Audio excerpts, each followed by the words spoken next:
Salam traders, balik lagi sama saya Andi Firmansyah di channel ESG.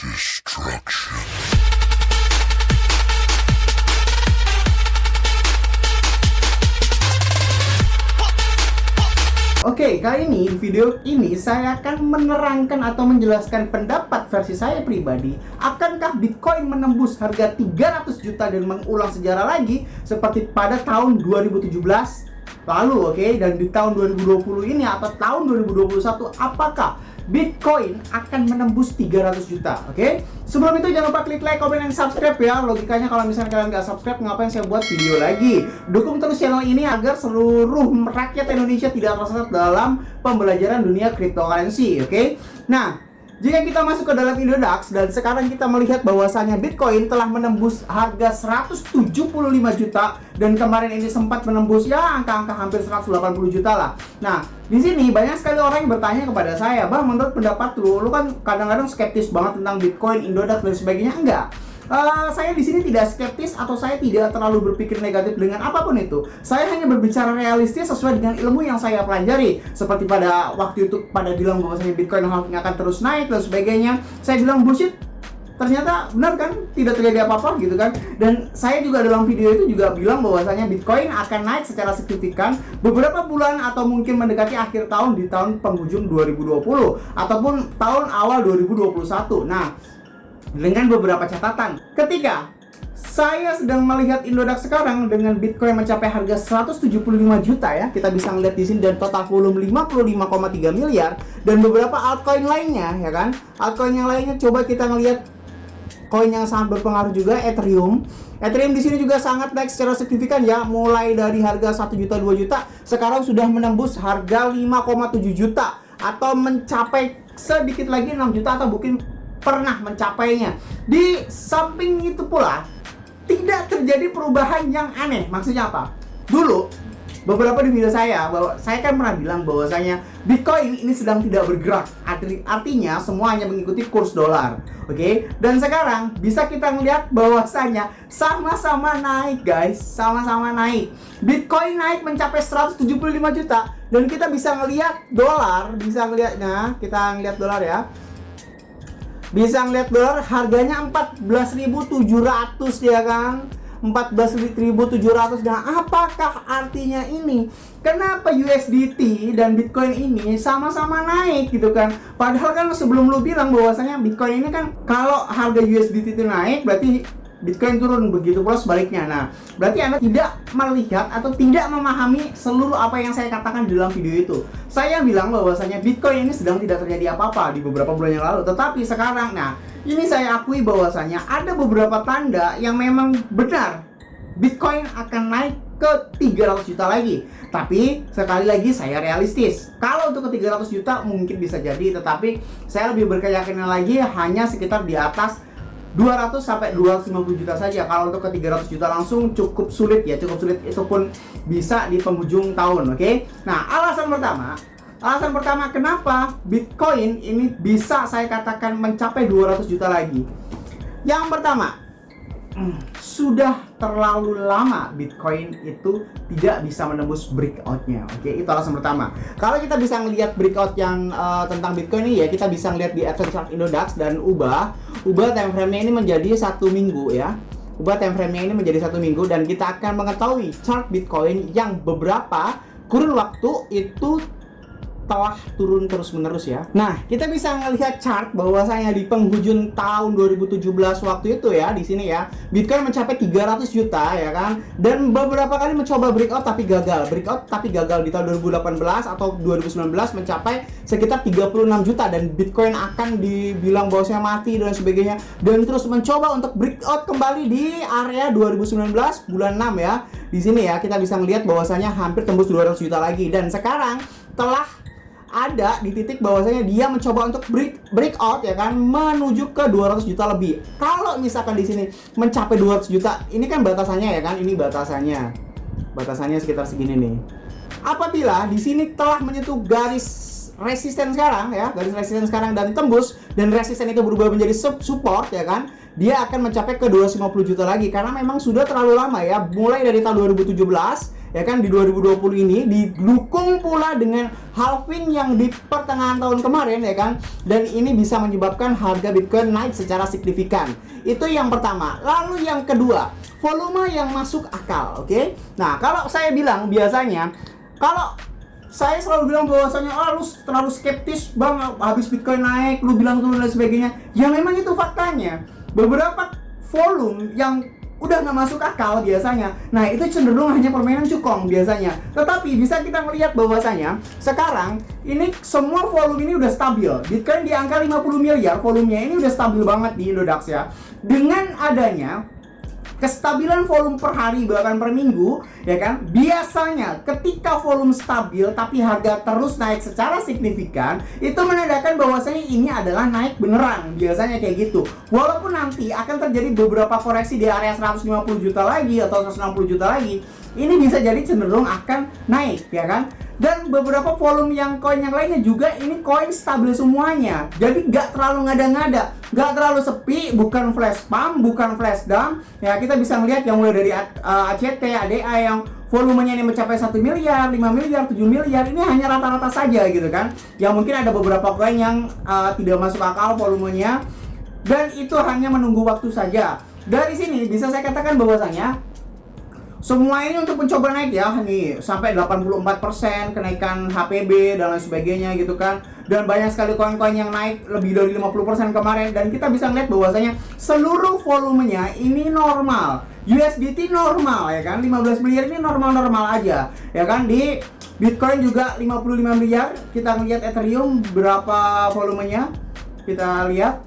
Nah, ini volumenya juga normal-normal aja, 15 miliar. Ketika ada yang bilang bahwasanya, bang, volume normal itu seperti apa? Volume yang tidak terlalu besar dan tidak terlalu kecil. Andai kata ada misalkan Bitcoin naik ke harga 200 juta, tetapi tiba-tiba volumenya itu menggendut secara instan gitu kan. Misalkan kemarin volumenya itu sekitar 20 miliar, tiba-tiba sampai 500 miliar. Nah, itu jadi kesimpulannya itu adalah flash pump, dimana itu adalah jebakan cukong. Tetapi ini sepertinya para kubu buy and sell ini sedang rame-rame untuk menaikkan harga Bitcoin, karena memang volumenya stabil, tidak terjadi likuiditas atau tidak terjadi beberapa market derivatif yang lainnya juga nggak terlalu parah gitu. Ini semuanya normal. Jadi ketika memang semua volume ini normal dan tidak terjadi terlalu gendut dan terlalu kurus gitu kan, ini menandakan bahwasanya memang Bitcoin ini beneran naik, biasanya kayak gitu, oke?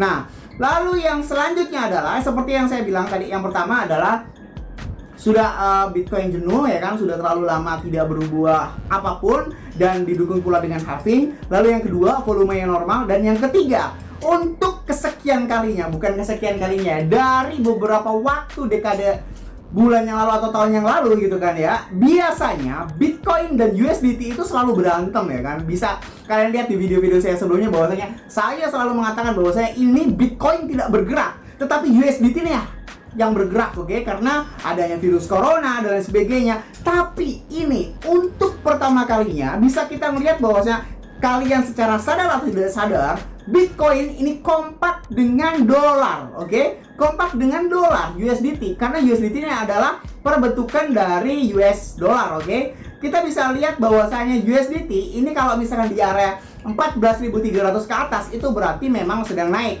Dan sekarang kita bisa melihat bahwasanya harganya mencapai 14.700. Dan Bitcoin juga bersama dengan naiknya ke harga 175 juta.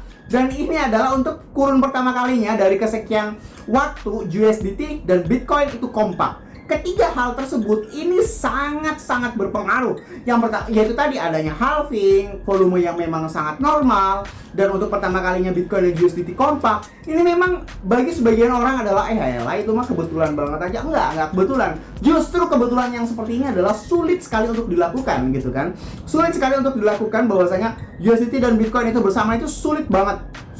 Biasanya ketika Bitcoin naik, USDT akan turun. Ketika USDT naik, berarti Bitcoin akan turun. Begitu pula terus terjadinya battle di antara Bitcoin dan USDT. Tetapi ketika memang sama-sama naik seperti ini, berarti ini tidak terlalu terpengaruh oleh beberapa fundamental atau teknikal yang lainnya. Memang ini Bitcoin sedang breakout untuk menuju ke angka 250 juta. Nah, apakah ada kemungkinan terburuk? Ada. Tapi di sini saya melihat bahwasanya kemungkinan terburuk Bitcoin ini hanyalah koreksi menurut saya ya. Kemungkinan terburuk menurut versi saya dari semua yang saya analisis semuanya ini tadi ya, kemungkinan terburuk Bitcoin hanya koreksi. Koreksi adalah dimana suatu keadaan terjadi beberapa candle hijau, terus tiba-tiba adanya candle merah. Jadi kalau misalkan ada orang yang beli rame-rame biasanya ada koreksi gitu. Kalau misalkan koreksi teori di atas kertas silahkan cari kalian di Google ya, biasanya banyak akan menemukan. Tapi kalau misalkan secara gampangnya biasanya ada beberapa candle merah di antara banyak candle hijau. Gitu aja sih, itu koreksi. Jadi kalau misalkan pump, dump, koreksi, nah itu kadang-kadang salah diartikan. Kadang-kadang bilang bahwasanya ini koreksi dibilangnya dump. Ada yang bilang dump bahwasanya ini koreksi. Oke. Ini saya sedikit jelaskan kalau misalnya terjadi koreksi atau terjadi dump ya. Kalau kita buka di secara advance chart, apabila terjadi beberapa candle merah ya kan, beberapa candle merah tetapi itu tidak lebih banyak daripada candle hijau yang beberapa kurun waktu itu terjadi, itu namanya koreksi. Alias kalau misalkan jumlah candle merah ya kan dengan time frame 4 jam tak 1 jam itu kalau memang masih sedikit ya kan dan masih lebih banyak candle hijau, itu namanya koreksi. Tapi ketika memang ada candle merah satu panjang banget ya tiba-tiba atau melebihi dari candle merah tersebut, nah itu bisa dikatakan bukan koreksi alias itu dump. Oke.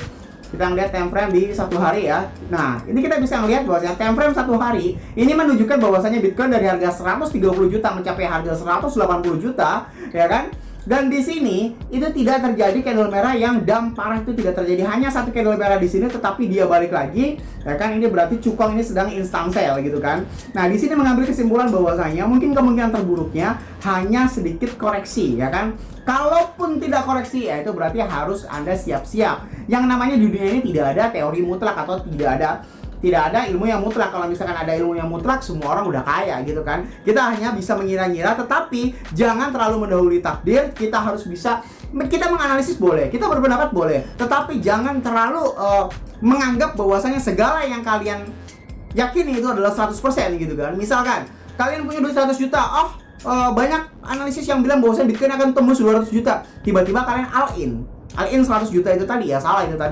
kalau misalnya kayak gitu. Jaga-jaga sekitar 30 juta, 50 juta itu perlu kayak gitu kan. Nah, lalu apakah yang harus kita lakukan? Kalau saran saya bagi orang yang greedy semuanya, ya greedy itu sifat serakah itu sifat yang wajar ya. Kalau misalkan didefinisi secara ambigu, oke, sifat manusia itu memang pada dasarnya serakah. Saya pun serakah dan kalian pun juga ingin lebih gitu kan. Nah, saya sarankan bahwasanya jangan terlalu bermain di spot trading, oke? Bermainlah di Binance Futures, oke? Saya rekomendasikan kalian main di Binance Futures dan kalian ubah leverage-nya menjadi setidak-tidaknya 2 kali atau enggak 3 kali gitu kan. Ubah leverage-nya seperti itu. Atau main di Binance boleh, di Dudex boleh ya kan. Dudex juga boleh, Binance juga boleh, terserah kalian ya kan, sama-sama aman gitu kan. Saya masih main Snapback, masih. Saya masih main Bitcoin, masih. Tetapi setidaknya saya memisah beberapa uang saya. Misalkan Anda punya modal 1 miliar. Nggak mungkin dong langsung 1 miliar kalian itu kalian mainkan market derivatif semuanya, market seperti Bitcoin semua, Snapback seperti semuanya, nggak mungkin. Biasanya kalau saya jujur modal sekitar 500 juta. 200 jutanya itu saya bagi di Snapback dan Bitcoin ya kan. Beberapa ratus sekitar 100 jutanya itu ada di market Binance ya kan, 100 jutanya ada di Dudex, ada di Bybit juga, ada di Dudex juga dan sebagainya. Nah, kalau misalkan kalian mau menghold secara jangka panjang, saya sarankan bukan di Indodax tetapi di Binance Futures atau enggak di Dudex ya kan. Karena mereka bisa menggunakan leverage 2 kali. Setidak-tidaknya kalau kalian milih long, kalau kalian misalkan kalian milih long dengan leverage 2 kali, setidak-tidaknya kalian untung 2 kali lipat daripada kalian main di spot trading ya kan. Kalian modal 100 juta, terus tiba-tiba Bitcoin itu naik 50%. Kalau kalian main di Dudex, kalian hanya mendapatkan 150 juta. Tapi kalau misalkan kalian bermain di futures yang menggunakan leverage 2 kali lipat atau di Dudex ya kan, ya sama aja, mau di Binance mau di Dudex sama aja gitu kan.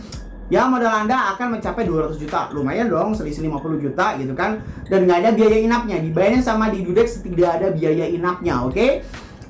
Dan daripada kalian main di Indodax secara spot trading, menginvestasi dan bla bla bla bla seperti itu, ya setidak-tidaknya ambillah leverage 2. Kalau misalnya kalian berani, ya ambillah leverage 3. Kalau misalkan secara teori ya tidak mungkin dong dari harga 170 juta tiba-tiba batas margin call-nya atau stop loss-nya kalau misalkan kalian memakai leverage 2 kali lipat kan sekitar separuh dari 170 juta ya kan, sekitar 80 jutaan lah ya kan, 85 juta. Ya nggak mungkin banget tiba-tiba Bitcoin langsung tembus ke harga segitu kan, nggak mungkin gitu kan. Setidak-tidaknya apabila Bitcoin naik, kalian bisa mengkali lipatkan keuntungan kalian, oke? Kalau misalkan kalian ingin mendaftar di Binance Future, ada linknya di bawah. Dudex juga ada, Snapex juga ada, Bityard juga ada. Silahkan kalian gunakan uang secara bijak. Kalau punya 300 juta ya udah 200 juta buat investasi jangka panjang ya kan, 100 jutanya buat trading.